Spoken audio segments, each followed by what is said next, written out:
It's a good morning, by the way, all the way from Tana County, and we're doing our breakfast here with the governor of County 004. Thank you so much. Karibu kabisa. Mheshimiwa Dhadho Godhana. Mheshimiwa, first of all, you're a military by profession. Yes. Do you miss military? I really don't miss, but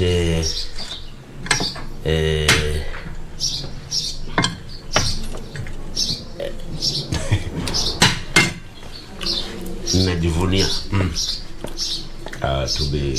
to have come from there, because that is my stepping stone to where I am. Yes. And I can say I was equipped there to serve the way I'm trying to serve. Yes. When you hear people say Godhana doesn't sleep, it's because I never slept there. Because most of the trainings in staff work are done at night. So I acquired that spirit from there.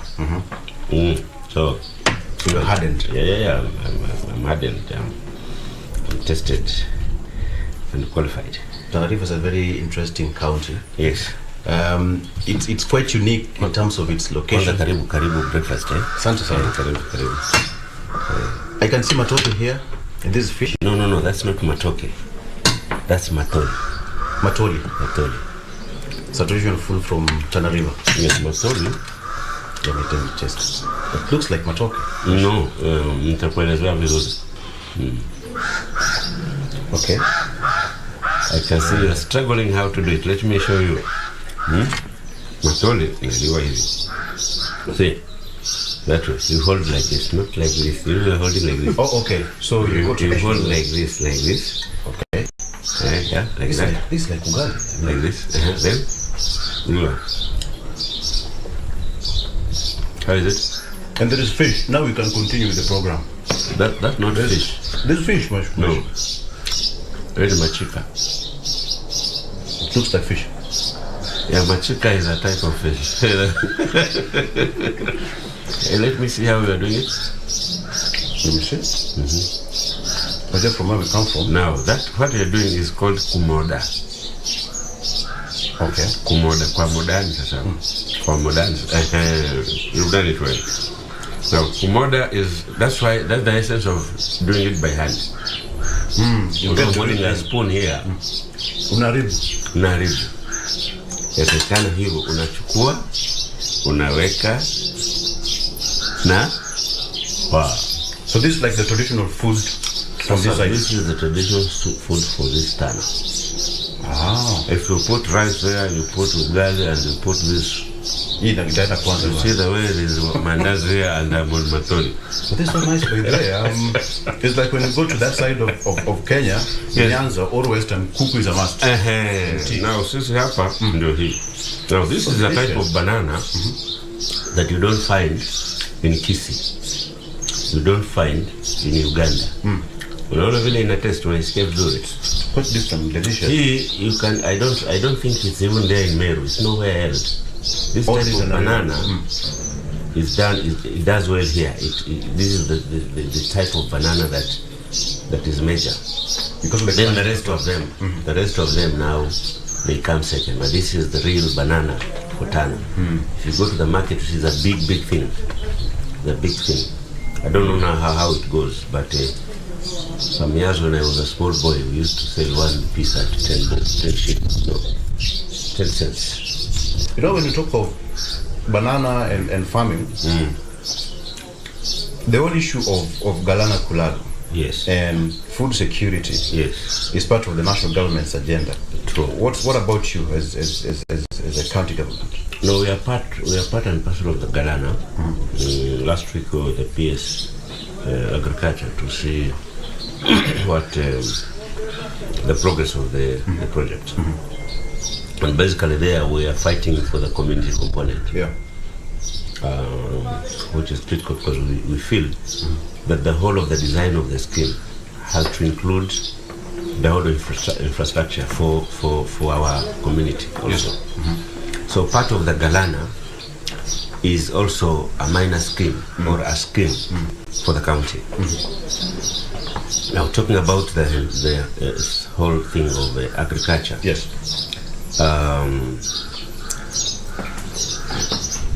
We have been saying Tana is a food basket, but we've not gotten it right. It's not visible enough right now. No, it's not visible enough. So, as a county, yes, we have realized, because the report of FAO does indicate that 60% of the population in Tana is food insecure. Only 40% can be able to support themselves. Yeah, because that's because of the climate. Yes. Yeah. That index is current.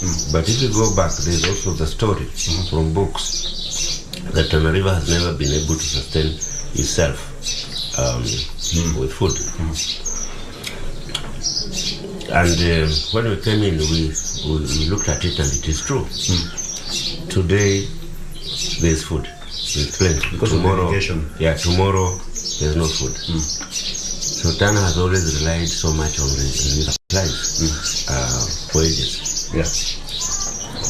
And we understand why that is like that, is because we have not blown up the whole potential in agriculture. We have always relied on the subsistence practice, which now is becoming unsustainable. Yeah. So we have taken to other initiatives, like now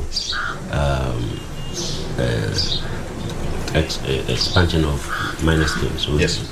The deployment of minor schemes across the country where we feel is potential. But not just minor, but again taking to climate smart programs. Because if you are to do minor beyond the flooding plain, then it means you have to pump water. Yeah. Now the use of water pumps again is becoming complex for the people. So now we are solarizing the pumping of water under the climate smart agenda. Are people embracing other forms of farming right now?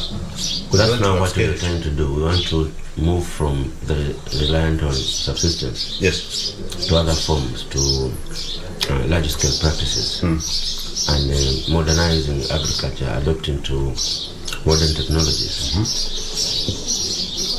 So we have close to 14 new minor schemes that have been initiated by the county government. Some of them have started production. The Plaza Minor is Kochakone. Now Handampia is just next year, which is also about. Yeah. We have Nyangwani, which is also starting. We have Itsoe, we have Odoganda. We have 4 more that we are starting. So that's one of the ways we want to improve or address our food insecurity situation. And we have done land expansion for irrigation scheme. Yeah. We did around, I think, 1,500 acres expansion. We did Bura expansion. We brought in the farmers back to scheme, and things are working. We have gone into subsidy programs, giving them fertilizer, giving them seeds. But not just food, not seeds for mahindi. We are giving them high value seeds for onions, for watermelon, carrots, and all that. So that diversification you're talking about is what we want to go for. Now the whole idea again is not to remain with minor. Is eventually. By the way, this is the fins, for the fish. Yes. So I think for you guys in Western and Uko, huwa mnatupa hii. No. Huwa mnatupa. Let me also tell you how you do it. You see, for you to know that it's real fish, you have to see it from head to the tail. Yes. Hapo ndio utajua ni samaki hiyo. So this one, ushai separate. Yes. I've dismantled it. So engine iko kando. What community are you? Me? Yes. Low from Hobby County. You're people of the lakes. And here we are the river. So we are doing good. Yes. So we are doing good. The only difference is this. Hapo tunapata ugali sasa nao ungejua nao. Hatungekuwa na hii mkutano. Sasa hii Ndio umesplit. What do you want to do with that? I'll eat it. Okay, like me. Yeah. Good. Well, you can even be part of us. Yeah. You can be a performer. I told them not go back to Nairobi. No. So, what we want to do is now to expand the miners into mini schemes. And then from minis, we join them to major schemes. Yeah. And that we are working with the Ministry of Agriculture and other partners.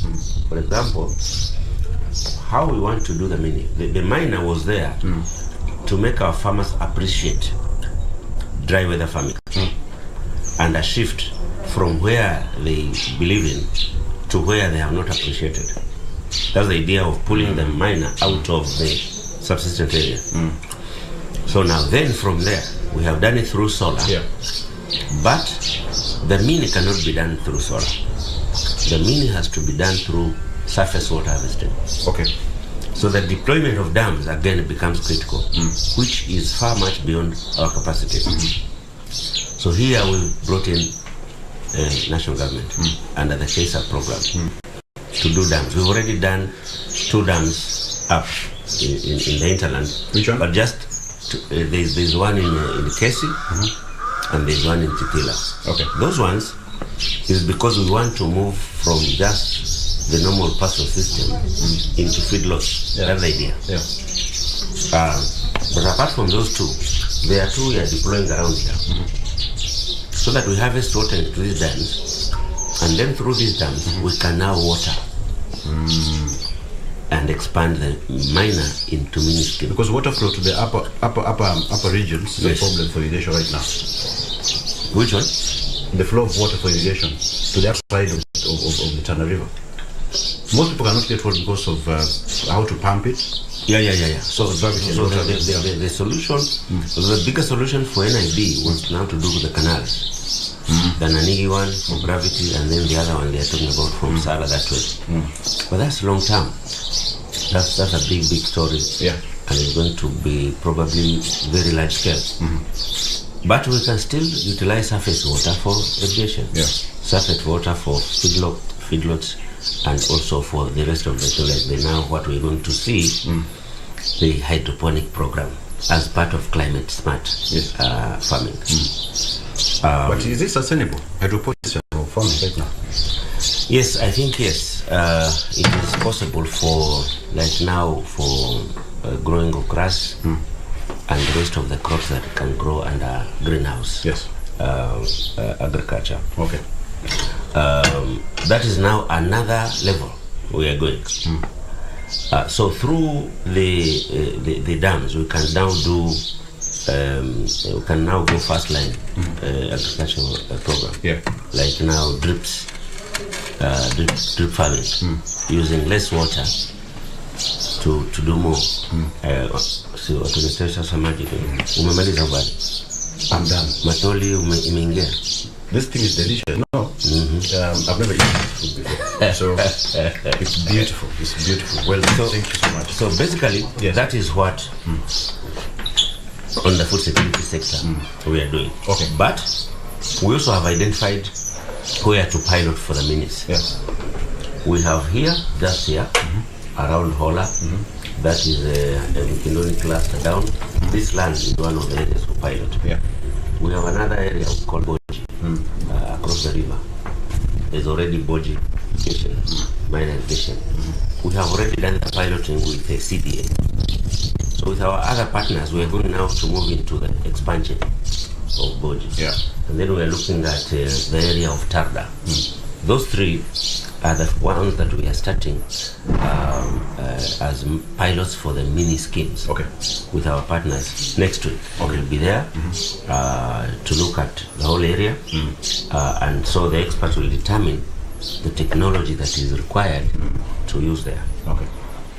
So that in terms of food security, you're so sure that food secure. And not just there, but we are going in now into value addition programs.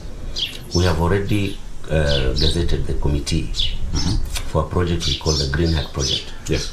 The Green Hat Project is a pilot for the green economic zone. which is in the Delta. So that's where now we are now starting to do value addition programs for what we have already invested. It seems you're so passionate about food security. Is that your biggest agenda for the people of Tana River? Yes, sir. It's a major program. Yes. Because of addressing this prevalent challenge of relief supplies all the time. Absolutely. We have seen it as a challenge because it is documented that Tana has never been able to sustain itself. So we said that's one of the challenges. And if then a community cannot be able to feed itself, so why think about the rest of the things? Yeah. That's the primary thing. People have to be food secure first. Then you move to the next level of health, education, and the rest of the things. Exactly. So we have made this one a major program because we don't want that anymore. We foresee that in the future we will be able to come out of it completely. Governor, you've come up with this idea of cluster mode of settlement. What is it all about? The cluster is called Eco Village Cluster Program. Yes. The Eco Village Cluster Program basically is speaking to the spirit of departure from a rural to urban, but not just urban, but into modern cities. That's the essence of the eco. Yeah. The planning has to be eco-sensitive. Basically, we are using urbanization to leverage on climate change. That's the idea. Climate change, because we have the climate effects issues as a county. We have realized we are a climate sensitive county so much. Looking at wind patterns, the monsoons have done us a big blow on seawater intrusion, on collapsing seawalls, and our shoreline is alluvial, is not the reef like the rest of the counties. Yes.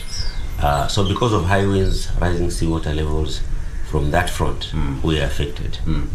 The high winds that pass here, of course, they drive the clouds faster to fall in Mount Kenya. So sometimes here it's too dry. Left to dry, yes. Also, apart from that, the flooding also, prevalent flooding has always been a challenge to settlements along the river, even in the hinterland. When it floods so much, our roads are cut off, and those that are living closer there, they get affected. Some of them will just fall in and die. So going by the history, we decided that we need to shift completely from the flooding area. So moving people from down there up here, and again in the hinterland, because people now are spread all over, they are overstretching services. So the idea of the village cluster is to consolidate a number of villages to one place where services now can be made available easily. That is the idea. But as we do that, we are also trying to define zones.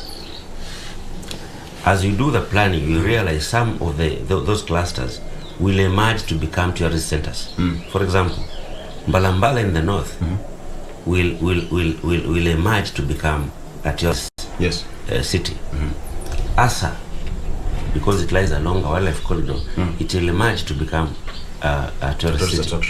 Garseni the same. It will totally change to a tourist city. Waldena here, it will change to a commercial and administrative and a bit of tourist.